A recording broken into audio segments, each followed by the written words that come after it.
주변 분들과 함께 예배 참 잘 오셨습니다 라고 인사 나누겠습니다. 네, 참 잘 나누겠습니다. 네, 함께 또 인사 나누겠습니다. 환경보다 크신 주님을 바라봅시다. 아멘. 사자성어 중에 금묵자흑이라는 단어가 있습니다. 한자 뜻 그대로 먹을 가까이 하면 자신도 모르는 새 자연스럽게 검어진다라는 뜻이지요. 이걸 비유하면 이렇습니다. 좋은 스승을 만나거나 좋은 사람을 만나면 그 사람으로 인해서 그 사람이 가지고 있는 선한 영향력을 나에게도 받고 좋은 행동을 하게 되고, 반대로 나쁜 무리와 어울리게 되면 당연히 그들이 행하던 그릇된 언행을 할 수밖에 없다는 뜻입니다. 우리가 가까이 하는 환경에 따라, 사람에 따라 삶의 모습이 달라진다는 아주 쉬운 사자성어죠. 또 이와 비슷한 고사성어로는 맹모 삼천지교가 있습니다. 여러분들이 잘 알고 계시는 것처럼 맹자의 어머니가 아들 맹자를 위해서 집을 공동묘지에서 시장에서 다시 서당 옆으로 이사했다는 고사입니다.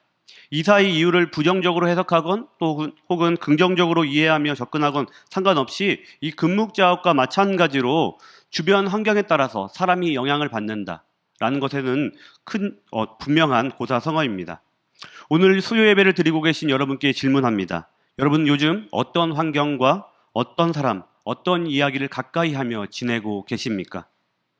여러분에게 힘과 능력이 되는 주님과 더욱더 가까워지게 하는 이야기의 삶에 가까이에 계십니까? 혹은 주님과 멀어지는 이야기, 주님과 다른 길을 걸어가고 계십니까? 오늘 말씀의 주인공인 요시야 왕을 통해 환경보다 크신 주님을 더욱더 가까이 하며 상황보다 더 크신 주님을 의지하는 우리 모두가 되길 간절히 소망합니다. 요시야 왕 하면 가장 먼저 떠오르는 것은 요시야 왕이 왕으로 치리하던 때에 성전을 수리하며 발견한 율법책, 두루마기를 기초로 행한 종교 개혁을 통해 흔들리던 이스라엘의 신앙이 하나님만을 향하도록 개혁했다라는 것, 회복시켰다라는 것입니다. 종교 개혁을 행한 이 요시야에 대한 평가가 기록된 또 다른 말씀인 열왕기하 23장 25절의 말씀을 우리 함께 읽어보겠습니다. 열왕기하 23장 25절입니다. 요시야와 같이 마음을 다하며 뜻을 다하며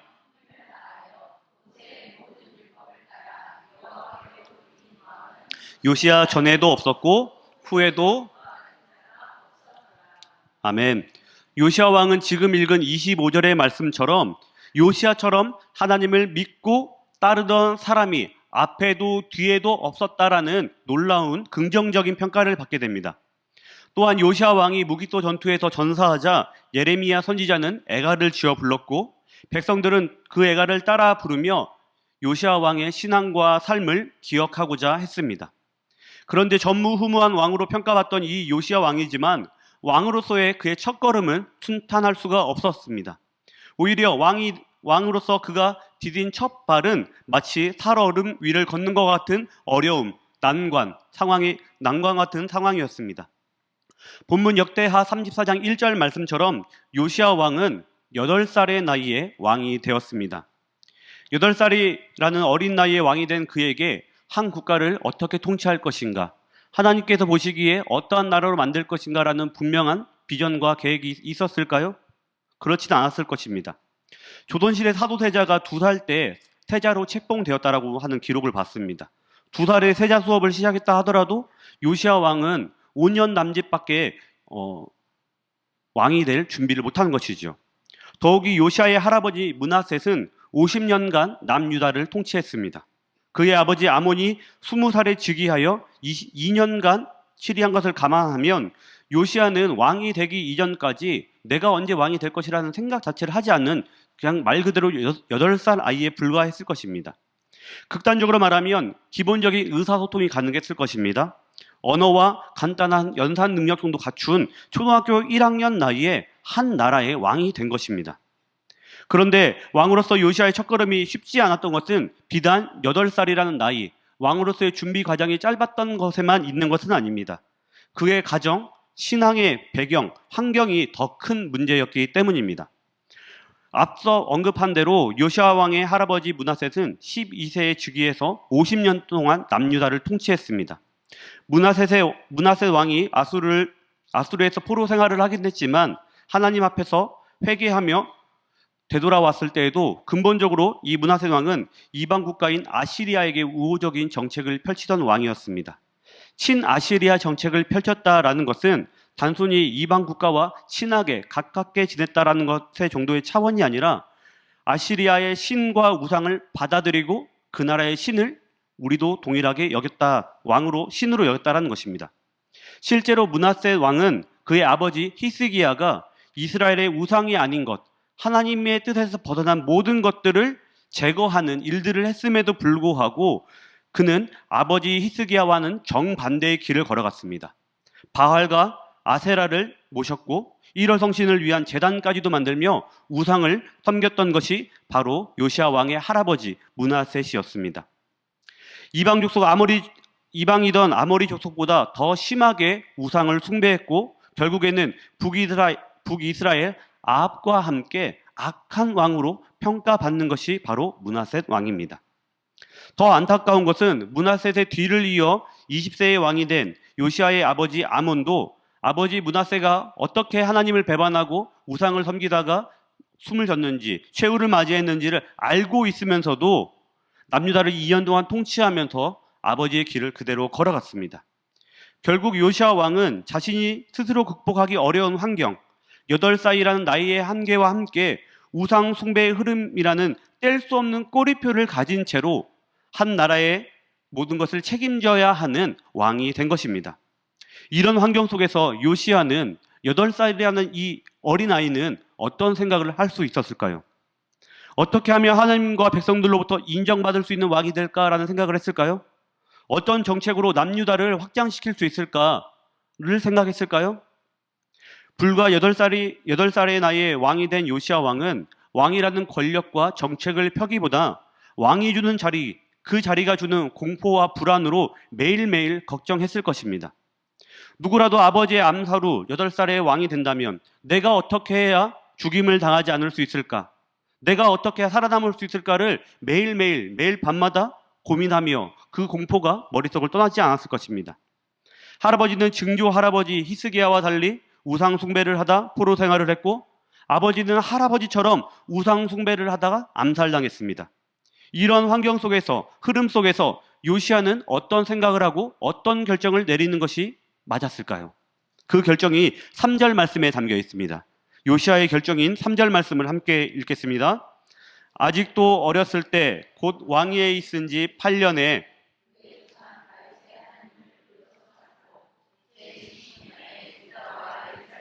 비로소 정결하게 하여 그 상달들과 아세라 목상들과 아로 새긴 우상들과 부어 만든 우상들을 제거하여 버리매.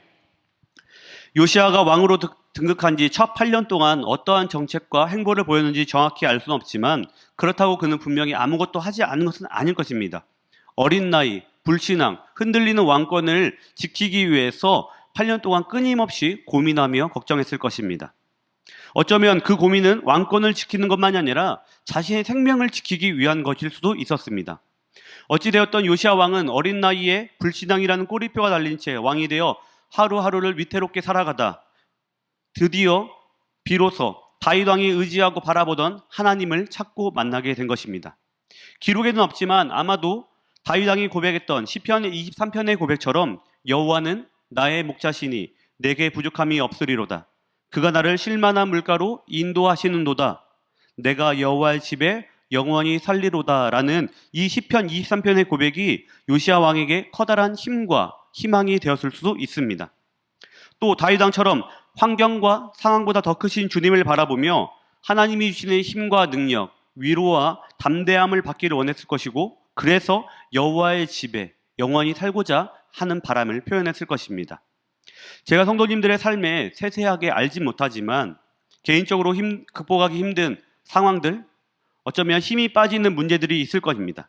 이때 우리에게 필요한 것은 맹자의 어머니가 아들 교육을 위해 이사한 것처럼 요시아가 아버지와 할아버지와 같은 삶을 살지 않기 위해 고민한 것처럼 삶의 자리를 여호와의 집으로 옮기고자 했던 그 고민처럼 삶의 시선과 자리를 내가 가지고 있는 나를 힘겹게 하며 힘 빠지게 하는 문제보다 더 크신 주님이 있는 곳으로 내 삶을 옮기는 결단이 우리에게 있어야 합니다. 내가 무엇을 할 수 있겠어? 내가 이런 상황 속에서 힘든데 누구라도 내 나이에 나와 같은 상황의 왕이 된다면 나랑 똑같을 거야. 포기하거나 자기 합리화를 하는 것이 아니라 생명과 역사를 주관하시는 유일한 한 분, 하나님만을 의지하며 내 앞에 있는 환경과 상황을 뛰어넘고자 결단했던 이 요시아의 확신, 소망이 우리에게도 동일하게 있기를 간절히 소망합니다. 그러한 소망과 확신은 요시아의 행동에서 분명히 나타납니다.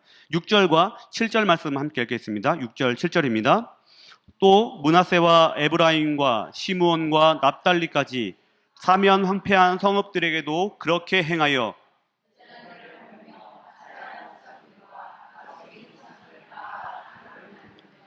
온 이스라엘 땅에 있는 모든 태양상을 찍고 아멘. 요시아 왕은 자신의 환경과 어려움, 이 상황을 포기하거나 넘어지지 않았습니다.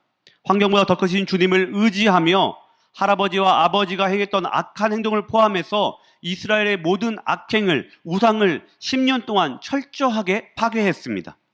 하나의 문제를 해결하는데 10년이라는 시간이 걸린다면 중간에 목표를 상실하거나 포기하고 싶은 순간이 분명히 있을 수도 있습니다.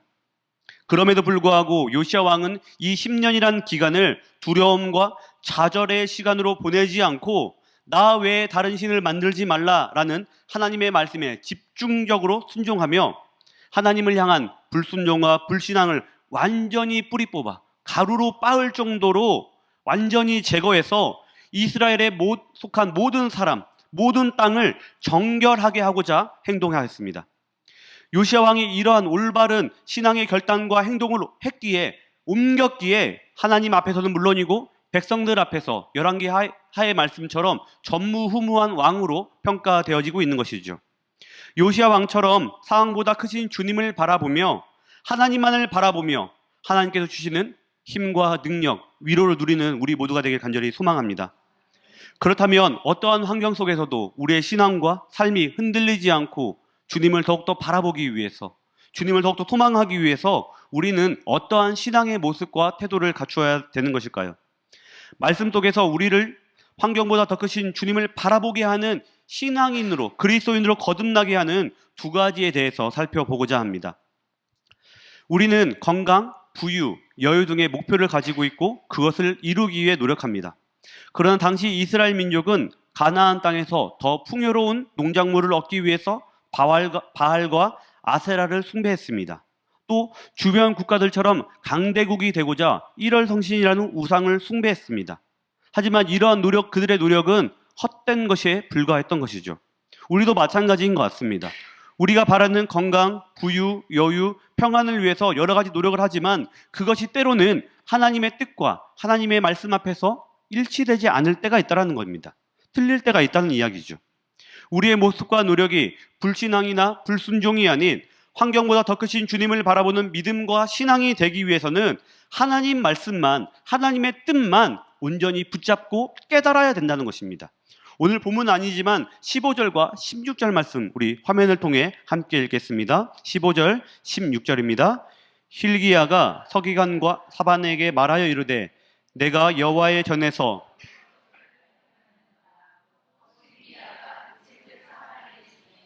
사반이 책을 가지고 왕에게 나아가서 복명하여 이르되 왕께서 종들에게 명령하신 것을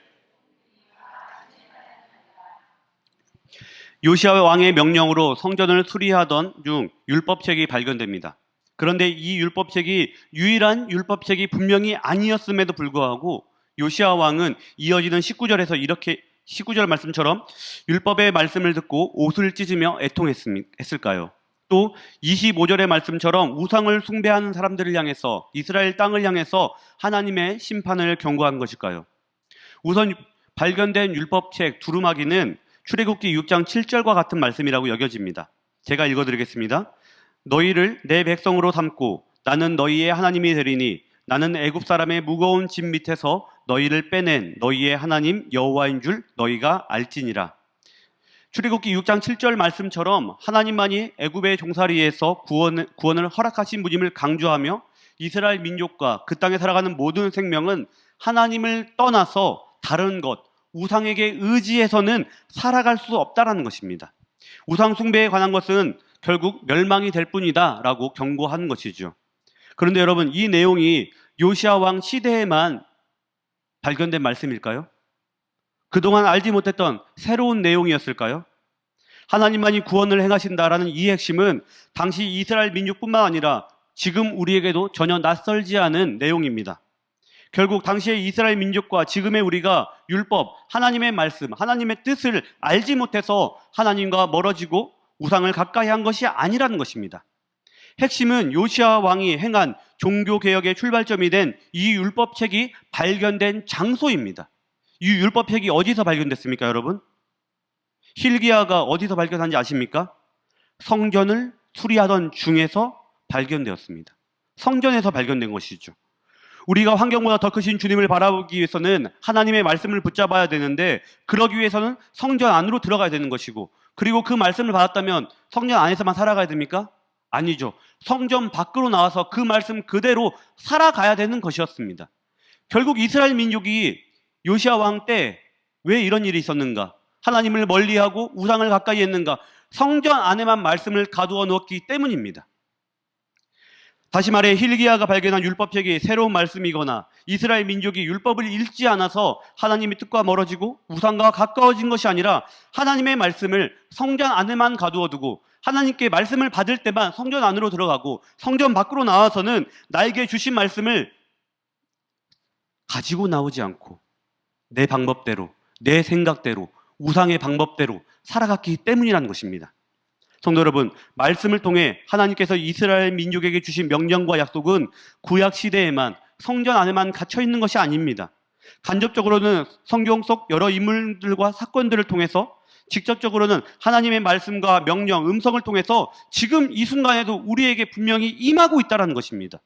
그렇다면 그 들려진 말씀에 우리는 어떻게 해야 됩니까? 순종해야겠죠. 교회 안에서만이 아니라, 말씀을 읽을 때만이 아니라 교회 밖을 나가서도 말씀을 다 읽은 후에도 들려주신 그 말씀대로, 그 뜻대로 살아가야 되는 것이었습니다. 주님의 그 말씀을 성전 안에만, 성경책 안에만 가두어두는 것이 아니라 들려주신 그 말씀대로, 그 뜻대로 우리는 살아가야 되는 것입니다. 주님의 말씀을 내 삶 안에, 내 중심 안에 가두지 못하니 다른 것을 계속 채우는 거 아닙니까? 내 안에 있는 두려움, 내 안에 있는 허전함을 다른 것으로 채우려는 우리의 이 악한 모습이 아세라 목상처럼 산산이 빠지고 부서지는 은혜가 우리 가운데 있기를 간절히 소망합니다. 어린 나이에 왕이 된 요시야 왕이 힘들고 어렵던 시기에 모세의 율법을 읽으며 또는 다윗의 시편을 읽으며 하나님께서 모세와 다윗에게 베풀어 주신 그 은혜를 사모했던 것처럼 환경보다, 상황보다 더 크신 주님의 은혜를 말씀을 통해 발견하시길 바랍니다. 그리고 그 말씀을 깊이 묵상하시길 바랍니다. 확신하시길 바랍니다. 그리고 그 말씀을 여러분의 삶의 자리에서도, 가정에서도, 터전에서도 이어가야 되는 것이죠. 그렇게 할 때 우리는 주님께서 말씀하신 힘과 위로를 받을 수 있게 된다는 것입니다. 말씀을 가까이 하시길 바랍니다. 교회 안에서도, 교회 밖에서도 말씀으로 살아가는 우리 모두가 되길 간절히 소망합니다. 환경보다 더 크신 주님을 바라보는 신앙인이 되기 위한 두 번째는 말씀의 순종입니다. 6절과 7절의 말씀을 함께 읽겠습니다. 6절과 7절의 말씀을 다시 한 번 더 읽겠습니다. 또 므낫세와 에브라임과 시므온과 납달리까지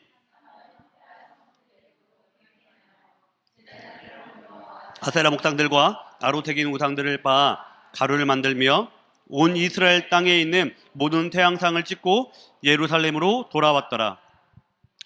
이 말씀에서 새롭게 주목하고자 하는 부분은 우상을 파괴한 지역입니다.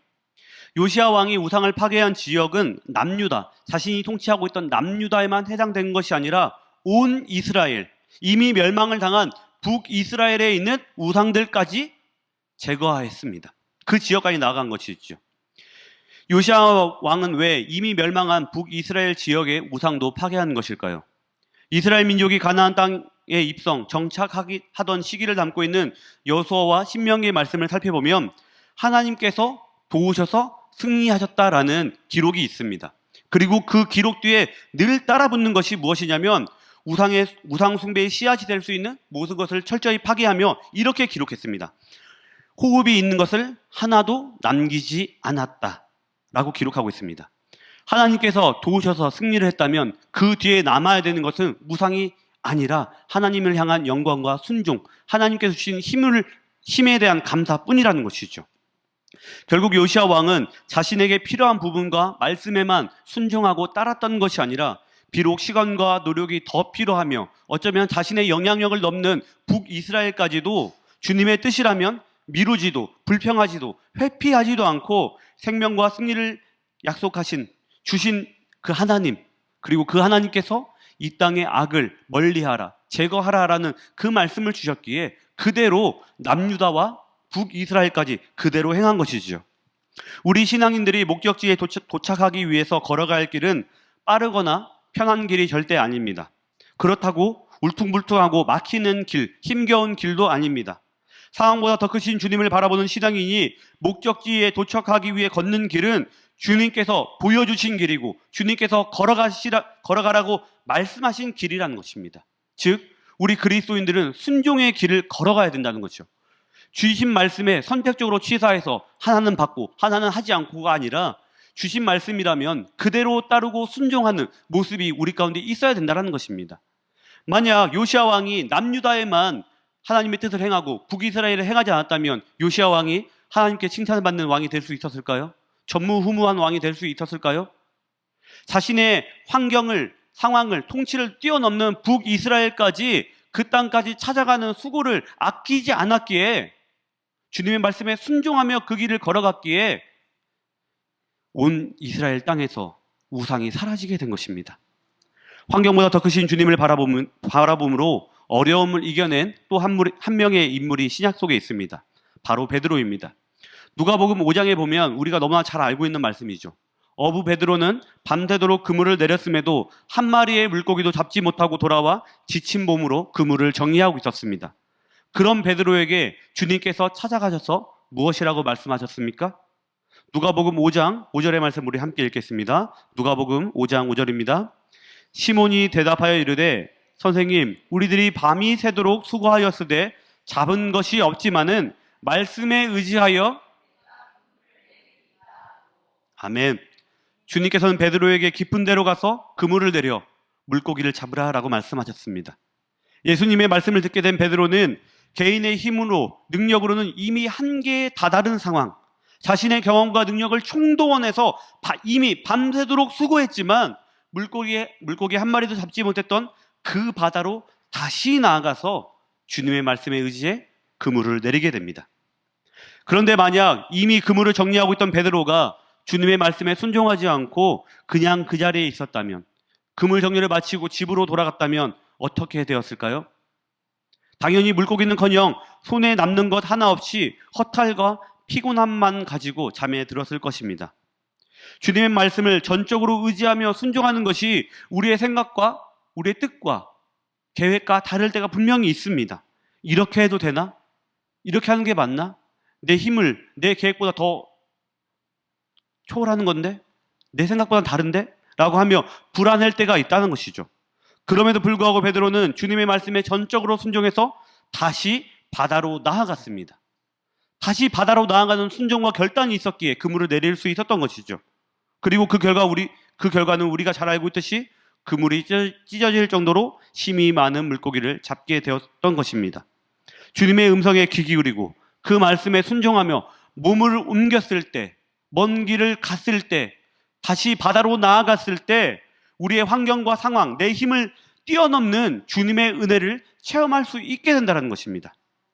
요시야 왕은 8살이라는 나이, 불신앙의 흐름을 속에서 왕이 되었습니다. 그러나 환경보다 크신 주님을 바라보는 그 신앙의 결단이 분명히 있었죠. 하나님 말씀을 삶의 중심에 두었고 그 말씀에 전적으로 수고와 힘듦을 아끼지 않고 열정적으로 나아갔습니다. 그래서 하나님으로부터 이런 평가를 받습니다. 제가 다시 한번 읽어드리겠습니다. 요시아와 같이 마음을 다하며 뜻을 다하며 힘을 다하여 모세의 모든 율법을 따라 여호와께로 돌이킨 왕은 요시야 전에도 없었고 후에도 그와 같은 자가 없었더라. 이 요시야의 이름 대신 우리의 이름이 적혀지길 간절히 소망합니다. 요시야의 이름 대신 우리의 가족과 자녀들, 이웃, 열방의 이름이 적혀지는 그 귀한 은혜가 있기를 간절히 소망합니다. 그렇기 위해서는 우리가 먼저 요시야 왕 같이 되어야 한다는 것입니다. 환경보다 더 크신 주님을 바라보고 말씀과 순종으로 나아가야 된다는 것이죠. 그래야 내가 하나님께 인정을 받고 내가 그리스도인답게 살아갈 수 있다는 것입니다. 마지막으로 요시야 왕의 이름에 대해서 알려드리고 말씀을 마무리하려고 합니다. 여러분, 요시야 왕의 이름은 하나님께서 격려, 지지하신다라는 뜻을 가지고 있습니다. 왜 하필 요시야 왕의 이름이 격려와 지지일까요? 그의 인생 8살의 왕이 된 그 순간만 보면 하나님의 격려와 지지가 전혀 없는 상황이죠. 정말 악으로 죽음으로 내몰린 상황이지만 그 이후의 삶을 보면 하나님의 말씀대로 하나님의 뜻대로 살아가겠더라. 우상을 멀리하고 오직 주님의 말씀에만 순종하며 내가 열심히 살아가겠다 결단했던 요시야 왕에게 하나님께서는 아낌없는 지지와 격려와 은혜를 베풀어 주신 것은 아니실까요? 이러한 이름이 다시 한 번 더 우리의 이름 되길 간절히 소망합니다. 환경보다 문제보다 더 크신 주님을 바라볼 때 주님께서는 우리를 물고기 한 마리도 잡지 못하는 슬픔과 어려움에 두지 않으실 것입니다. 8살에 그 어느 것 하나 의지할 수 없는 왕이 되었던 요시야 왕, 밤새도록 누가 나를 죽이러 올까라는 그 공포감에 떨던 이 요시야 왕을 그대로 두지 않으시고 이끄셨던 것처럼, 베드로에게 그물이 찢어질 정도의 물고기를 허락하셨던 것처럼 주님께서는 우리를 분명히 도와주실 것이며 격려하시며 함께 해주실 줄로 믿습니다. 환경보다 더 크신 주님을 바라보시길 바랍니다. 우리의 삶의 능력과 승리, 기쁨과 감사를 허락하시고 약속하신 그 주님을 바라보시길 바랍니다. 그러기 위해서 여러분 말씀을 가까이 하시길 바랍니다. 교회 안에서만, 성경책 안에서만 말씀을 가까이 하는 것이 아니라 성경책을 덮었을 때에도, 교회 밖을 나갔을 때에도, 나의 생각과 나의 걸음과 다를지라도 들려주신 그 주님의 말씀에 순종하며 그 길을 걸어가는 우리 모두가 되길 간절히 축원합니다. 기도하겠습니다. 은혜의 하나님, 오늘도 우리의 삶을 주관하셔서 하나님께 수요 예배를 올려드릴 수 있도록 인도해 주심을 감사드립니다. 오늘 말씀을 통하여 환경보다 더 크신 주님 한 분만을 의지하며 바라보는 삶이 되기를 소망하며 결단합니다. 하나님 말씀과 그 뜻을 더욱더 가까이 하게 하시고 그 말씀에 순종하며 행동하는 저희가 될 수 있도록 인도하여 주옵소서. 말씀을 가까이 하겠습니다. 교회 안에서만, 성경책 안에서만 글자로 읽는 말씀이 아니라 우리의 삶으로 주님의 뜻을 잘 살아내겠습니다. 주님, 이러한 결단 앞에 우리의 소망과 의지가 꺾이지 않도록 성령이시여 붙잡아 주시고 인도하여 주시옵소서. 주님의 말씀을 내 삶의 중심에 두며 그 말씀에 확신을 가지고 살아갈 수 있도록 인도하여 주옵소서. 길과 진리와 생명 되신 예수님의 이름으로 기도합니다. 아멘.